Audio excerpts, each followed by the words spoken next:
National Broadcasting Company presents Radio City Playhouse, Attraction 11. Hollywood, California, Monday, June 29th. Presents the finest in motion picture entertainment, Academy Award. From Hollywood, Skippy, America's largest selling peanut butter. Cary Grant, Katharine Hepburn, and Jimmy Stewart. The Lux Radio Theater welcomes you all. Hello everyone, and welcome to Drama and Theater, brought to you by Dwayne Old Time Radio. Before we get to today's drama, if you enjoy what I'm doing, let me ask you to subscribe to my channel. Subscribing is 100% free, and you will receive notifications on new posts. Lastly, if you have a moment, write a short 1 or 2 sentence review or give a rating on your preferred podcast service. A positive review or rating would help me out a lot. And now, on to the show. Oh yeah, and thanks for your support. I really do appreciate it. Hope you enjoy. Let's end the month of August with some big name stars starring in this episode, The Exile from Screen Directors Playhouse. This episode features Douglas Fairbanks Jr., Janet Waldo, and Raymond Burr. And this episode aired January 23rd, 1949. The NBC Theater presents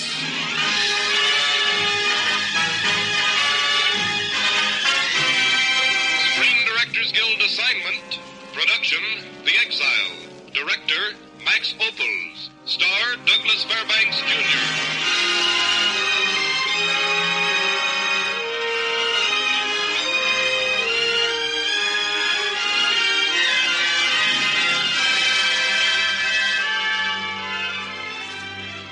This is the Screen Directors Guild presentation of the adventurous legend, The Exile, starring Douglas Fairbanks, and introducing the director of the film, Max Ophuls.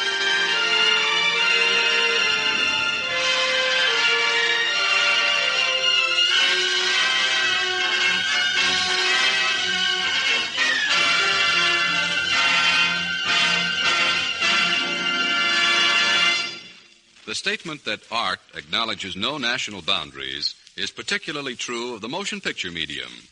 Thus it is with a great deal of pleasure that the NBC Theater welcomes tonight a director who received his film education in Germany and France. In him is exemplified the rare combination of talents which are the starting point of the screen director's art. Among his American motion pictures are Letter from an Unknown Woman, the soon-to-be-released production Caught, and of course tonight's story, The Exile. Ladies and gentlemen, Mr. Max Ophuls.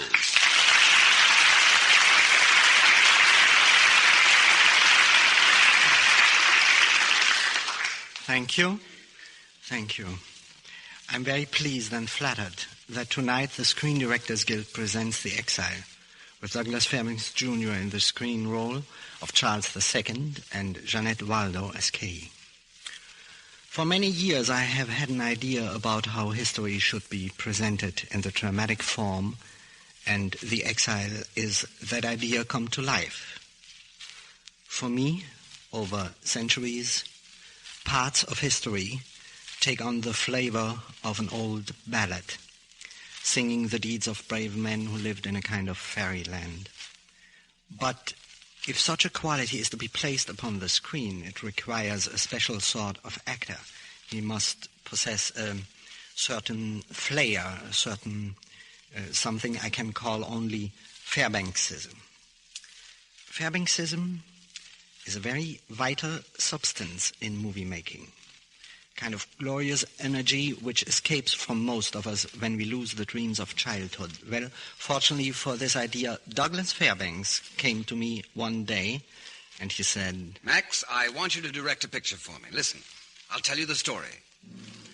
The story begins on a stormy night in the year of our Lord, 1660.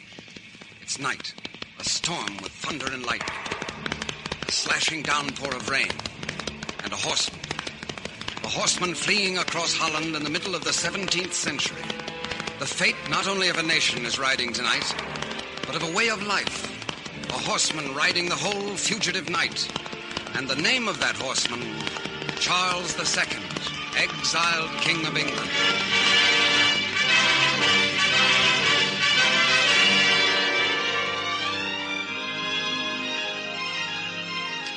In the bright morning, the exiled king is at his ease, pretending to sleep on the bank of a Dutch canal. Pretending to sleep because an enemy, a mounted man in a black cloak and a round hat, with ascetic, suspicious eyes, is riding slowly toward him.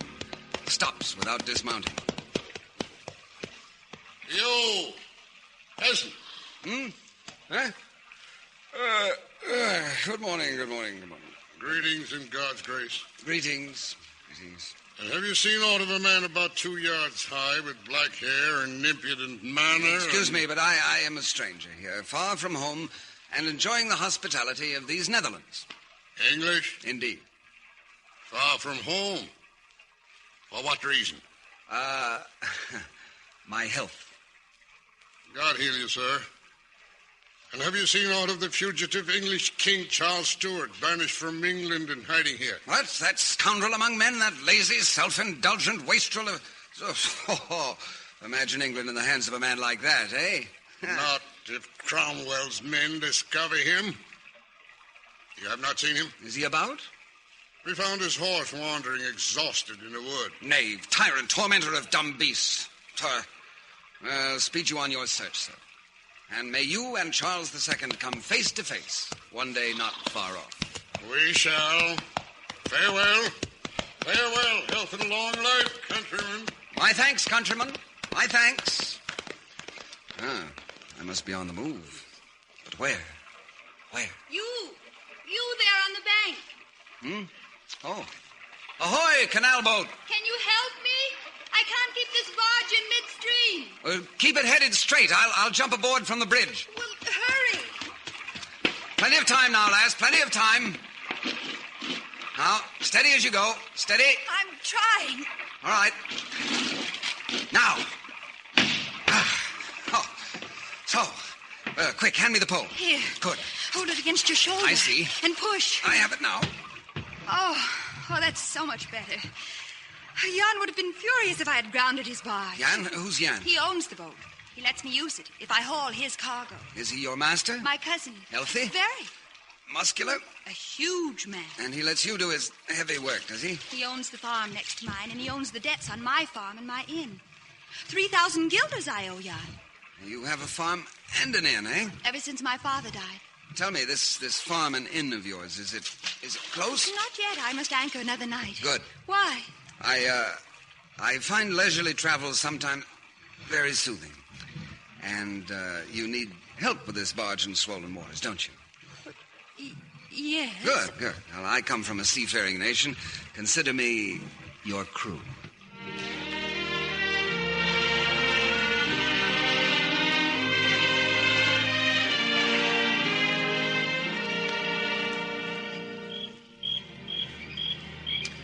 How sweet the moonlight sleeps upon that bank. Here will we sit and let the sounds of music creep in our ears. How pretty. What is it? William Shakespeare, a poet who had his day, 50 years ago. Soon forgotten, but while he sang right beautifully. Oh. Charles. I was just trying the name. Try it again. Charles. Again. Wasn't that your English king name? Scottish king. Oh. Charles Stuart, and a Scot. They say he was a most scandalous man. A little rakish at times, but not too bad. They say it is dangerous for an Englishman to side with the exiled king in these times. Well, it's a little inconvenient at times, yes. But that is why I wonder, Mistress Katie, if I could hide with you for a while. How? Why, I could work on your farm and at the inn. I should ask nothing in return but shelter and board. Now, tell me, how would you say, could you use an extra man in Dutch? Kunt u een extra man gebruiken? Kun you an extra man... Gebruiken. Well, could you? Yes. Good. Good. How sweet the moonlight sleeps upon that bank. It is very lovely. You are lovely. Are you sure he will be soon forgotten, this film Shakespeare if he says such true and lovely things?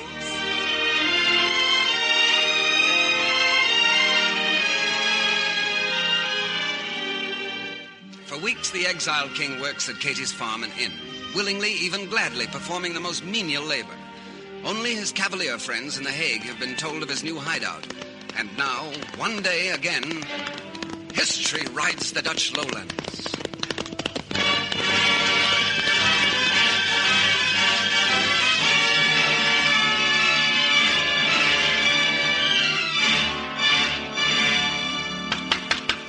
Your Majesty! Your Majesty! Hyde, old friend. I have news from England. Come. Hyde, you might have been followed here. Aye, but the news warrants great risks. Oh?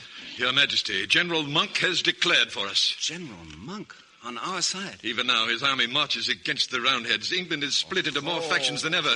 And General Monk thinks the country would rally to your side if you returned now. Return? Now? At once, Your Majesty. I'm sorry, Hyde. No. But with Monk on our side now, how can we fail? I said no, Hyde. These men are hungry. They yearn for home and family. I know.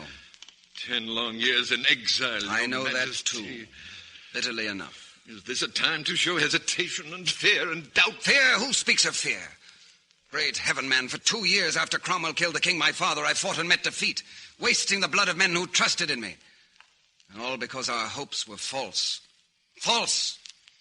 I was told the 3 kingdoms would rise behind me to a man until I faced the enemy. And I was left alone with a handful of men.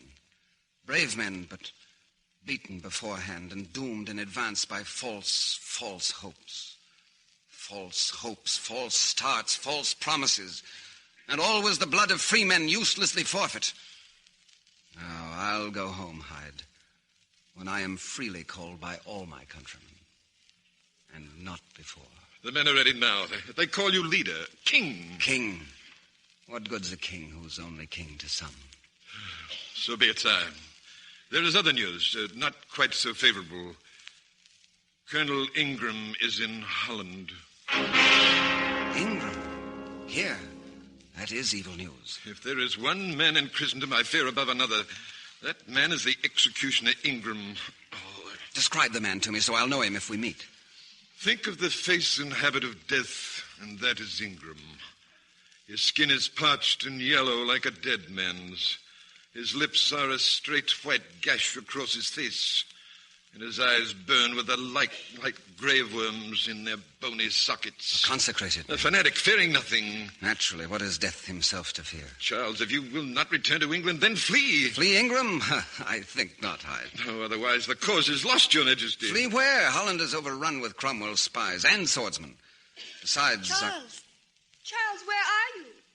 Besides, I like it here. In spite of Ingram.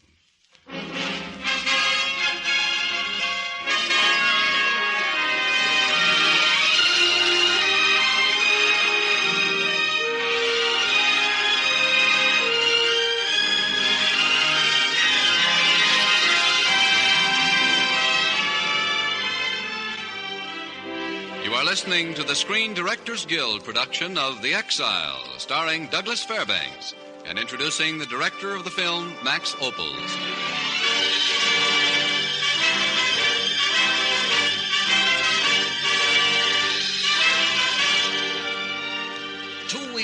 Two more weeks of idyllic pastoral life on Katie's farm.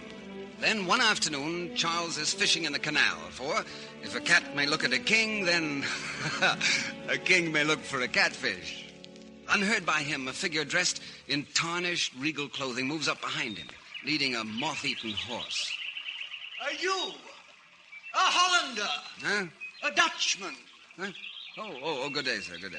I'm told there is an inn hereabouts. An excellent inn, my lord. I know, for I work there. Ah, but you're English. True. What is your capacity at the inn? I have been promoted to overseer. Excellent. A fellow exile and an overseer. Tell me, what costs bed and board to a fellow countryman, you know? 2 guilders a night. 2 guilders.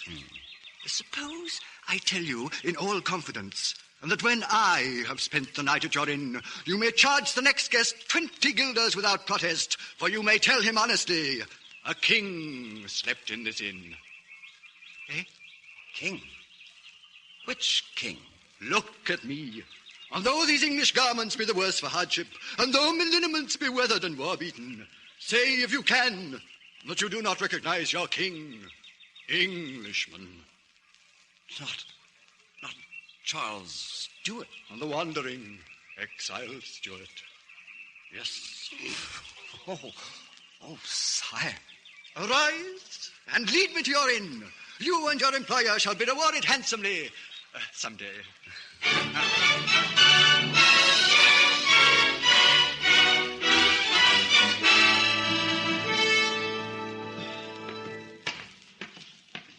Oh, come in, Charles. Did you finally get His Majesty, our guest, to sleep? Finally, yes. He is very indiscreet for a fugitive, Charles. Very indiscreet. Letting all those strangers in the tap room know who he is, but swearing us to secrecy. I tell you, he'll bring Cromwell's Roundheads down on us looking for him. Charles, he worries me. He told me he wants you with him when he invades England again. Oh? And when may this be? He said soon. Uh-huh. It's all so stupid and wasteful.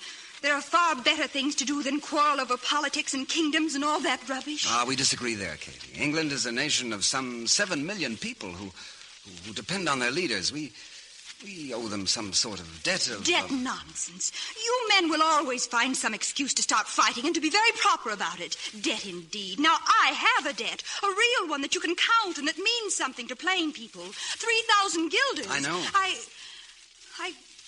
I gave you a job and shelter when you wanted it, and now you plan to leave me for that dearhead. If my king calls me, Katie, You will desert me? I will follow my call. Then I will not need your services any longer, Charles. I'm dismissed? Yes. Now? I will not spend my time and my money teaching you farming and management of an inn and see it all go to waste over politics. It is best you leave before... Before what? Before I come to depend on you too much. I understand. I'll leave in the morning. Good night, Mistress Katie.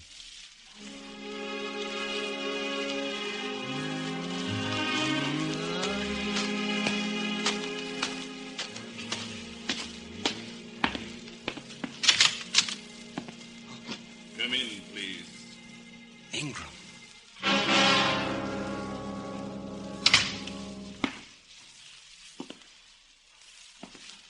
face and the habit of death, and that is Ingram. Like a dead man's, his mouth a straight white gash across his face. And that is Ingram. Ingram? Do you work at this inn? Yes. English? Yes. I've seen you before. Somewhere. It may be. Tell me plainly, of which party are you? Party? The parliamentary party? You mean the Roundheads? Do you call them so? Candidly, sir, if I ever see my home again, I shall belong to no party. I have recently renounced politics. Then perhaps I can trust a man without any convictions. I suppose that depends on the trust. I am looking for a man whose face I have not seen in many years. Rumor places him hereabout. His name is Charles Stuart. You refer to the king? We call him Charles Stuart. What? Who down there takes the name of his sovereign, Charles II of England? The fool. Pompous idiot. And what is this? A despised Roundhead in the royal presence? Bear your head. Bear your head, I say. I remove my hat only in the presence of God and in the presence of death. Sire, this gentleman here is looking for an uncrowned king. The gentleman's name is Ingram. The executioner? Your servant, sire. retire to my room. Wait. I'm tired. You shall sleep soundly. Oh, no. Draw your sword. No. Please, I'm not really the king. I'm not the king. I'm an actor. Dick Pinner. Pinner's my name. Draw your sword. But I'm just an actor. A poor, out-of-work actor. Believe me, please, believe me. Enough, Ingram. The jest is over. What jest? Oh, can't you tell a knave from a king? Look at me, Ingram. Look at me. Spare this craven fool clowning for his keep and look at me. Surely you know a Stuart when you see one. Look at me. To be sure. Stuart. To be sure. Pinner, slide me your sword, quick. Thanks. Now, see how it is to deal with an armed Stuart for a change. Charles Stuart, I charge you to surrender. You are trapped, Stuart. My men surround the inn. In my service at this inn, I learned a famous recipe for rabbit pie. It goes like this. First, catch the rabbit. And keep a firm grip on your sword. Remember it, Ingram. Long live the king! Robbins, Thurlow, all of you! Colonel Ingram, after him, men, dead or alive!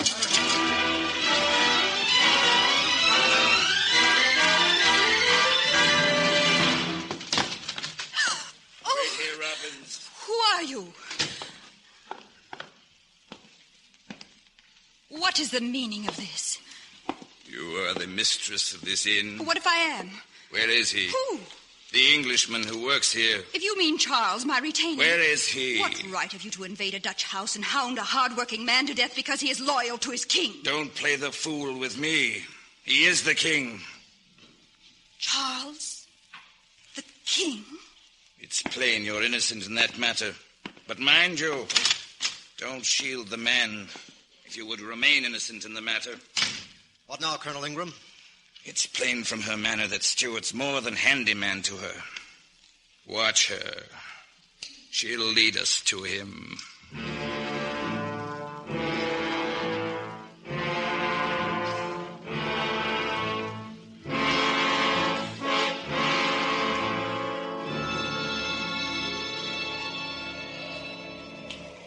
Katie, you shouldn't have come here. They'll not admit to search around this windmill. Charles, that man with the face like a skull, he told me who you are. And let me tell you in a few moments what I wanted to spend my life telling you. I love you, Katie. Above all things, deeply and gratefully. Gratefully? Why? Because in your love, I've found a few precious moments of shelter. I've learned from you another life than fear and flight and battlefields and parliaments. If I should die, remember that I loved you. Not as King Charles, doubtful monarch of a restless realm, but as Charles, master of his own soul. Charles, look, they're coming. I knew it. Quick, inside the mill. Here. Against this wall. Hide. Behind these sacks. Robbins, guard the door. Thurlow around the back. I'll meet the Stuart single-handed. He's coming in alone. God be with you, Charles. Charles Stuart.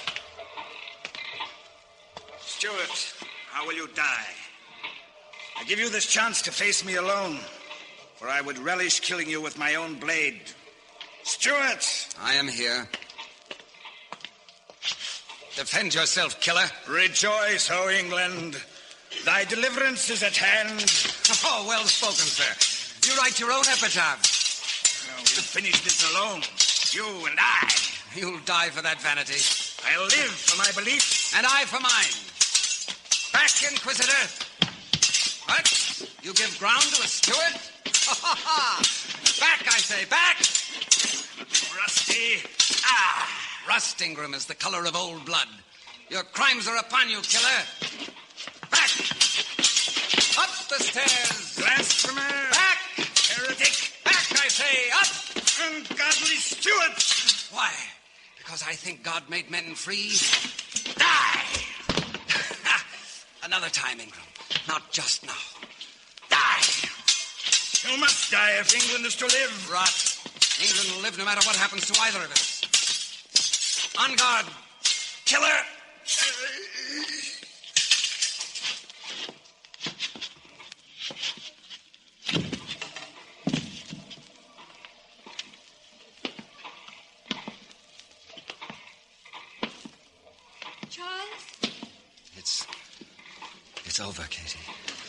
Thank heaven.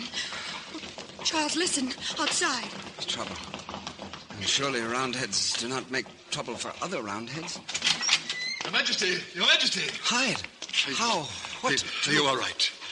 Yes, I'm all right. Oh, thank God you're safe. I bring great news, great news. Oh? A new free parliament has, on behalf of all the people and all beliefs, asked you to return to England as their king. No.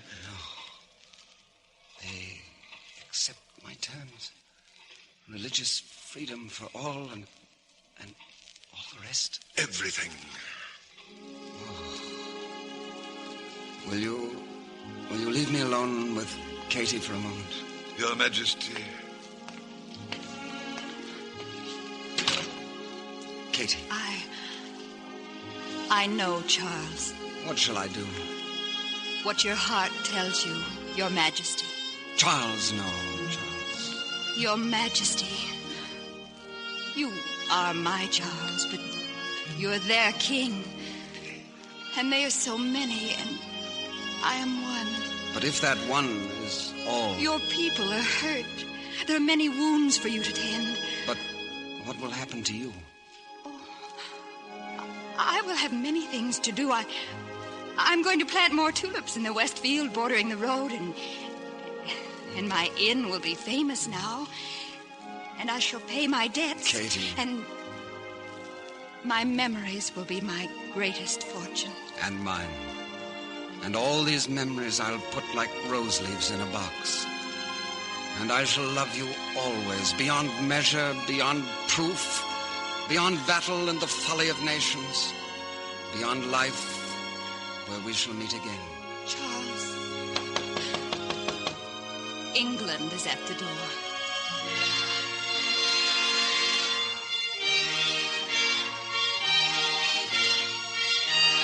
Coming. Goodbye, Katie. One kiss. To last forever.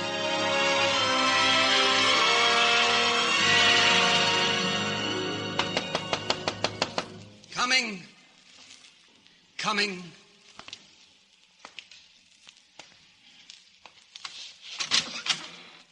Gentlemen, the king.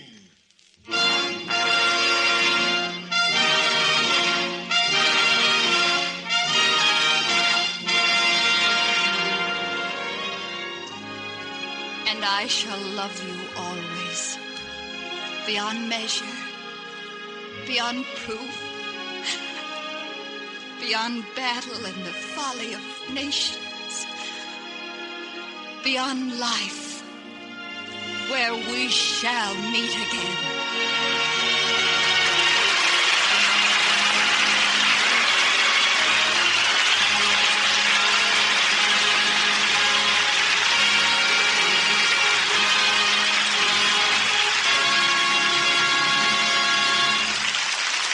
The NBC Theater has presented the Screen Directors Guild production of The Exile, starring Douglas Fairbanks, with Janet Waldo, and introducing the director of the film, Max Ophuls. Next week, the NBC Theater brings you the world-famous screen director Alfred Hitchcock, introducing the delightful comedy Mr. and Mrs. Smith, with Robert Montgomery in the starring role. And now, here again are tonight's stars, Douglas Fairbanks and Janet Waldo, and screen director Max Ophuls.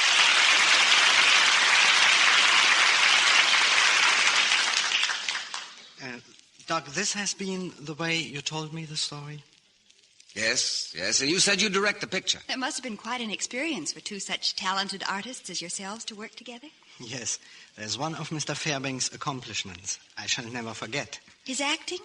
Sure, and his practical jokes. Why, Max, how can you say such a thing? Well, one day I had a birthday, and they bring me such a beautiful cake on the set. But when I tried to cut it, a disaster. Why? It was made out of wood. Very embarrassing. But when Doc brought out a real cake, then we had a nice party. Well, you see, we really loved you after all, Max. So nice. And, but for your practical jokes, I forgave you when I saw your latest picture, The Fighting O'Flynn. Did you like it, Max? I'm very glad. It's to be released next month, you know. Yeah, I liked it very much. Miss Waldo, it's about a dashing, romantic Irishman who does the most amazing things you have ever seen, just to win the lady he loves. It sounds wonderful. Mr. Fairbanks, I understand that besides starring in The Fighting O'Flynn, you also wrote it and produced it. Well, yes, that's right. But I hope you enjoy it too, Janet. Good night. Good night. Good night. Good night. Good night. And good night to you, Douglas Fairbanks Jr., Janet Waldo, and Max Ophuls. Tonight's cast included Raymond Burr, Carl Harvard, Paul McVey, Joe Grandee, and Lou Krugman. The Exile was adapted for radio by Milton Geiger, and original music was composed and conducted by Henry Russell. Production was under the supervision of Howard Wiley. Your announcer, Frank Barton. The Exile was presented through the courtesy of the Fairbanks Company and of Universal International Pictures, now releasing Crisscross, starring Burt Lancaster, Yvonne DiCarlo, and Dan Duryea. Listen again next week when the NBC Theater presents Screen Directors Guild Assignment. Production, Mr. and Mrs. Smith. Director, Alfred Hitchcock. Star, Robert Montgomery. This is NBC, the National Broadcasting Company.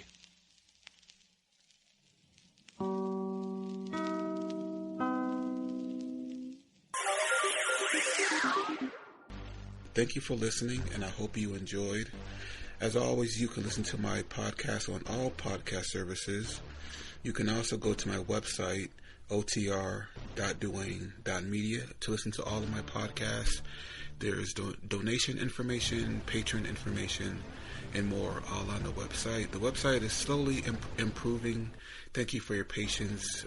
It takes a while to update and add information to the website, but it's getting there. You can also find me on Instagram, duane.otr. You can also email me if you want, info@otr.duane.media. Hope you enjoyed, and until next time, stay safe, wish you well, and as always, peace.